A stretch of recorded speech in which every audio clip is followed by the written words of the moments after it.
Good morning, Legion. Happy Monday. The mailbag is officially live and will remain live through Wednesday. And on Wednesday, we'll be holding a live stream on X to kick off the month of December. It will prequel the main events upcoming in January and dive into the longer-term vision for the Legion build-out, including the upcoming plan for deploying squads within the Legion. Most of the stories today are about how AI is going to revolutionize science and everything that entails. First up, Gemini 3 is bringing new products to market that hold both promise and peril for the future of scientific discovery. The AI Researcher is a Gemini 3-powered multi-AI agent system that autonomously runs ML experiments.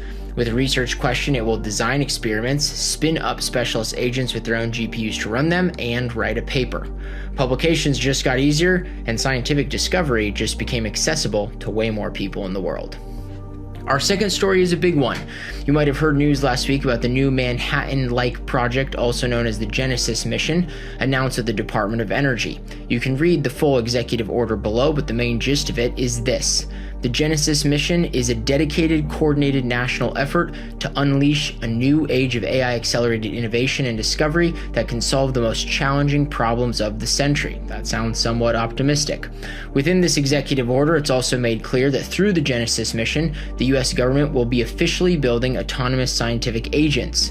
They call it closed-loop discovery, and it fundamentally changes the physics of how we invent things. Instead of humans using tools, it will be fully autonomous, involving AI agents, robotics, and reinforcement loops between the two. The AI, science, and technology race just kicked into higher gear, folks. And for our last story today, as if there wasn't enough AI and science news already, DeepScholar was announced as an openly accessible deep research system that's been built at Berkeley and Stanford. DeepScholar efficiently processes hundreds of articles, demonstrating strong long-form research synthesis capabilities, competitive with OpenAI's DR, while running up to 2 times faster. You can try it out below, but more importantly, you can see that the future of science, education, and work is probably never going to be the same, as we're witnessing in real time the deployment of AI scientific discovery. What comes next is AI-generated economic outputs and AI-created wealth. It's coming faster than most think, and at a time when knowledge of AI and its benefits and perils has never been more important. Join the Legion, stick around. We'll do this all again real soon.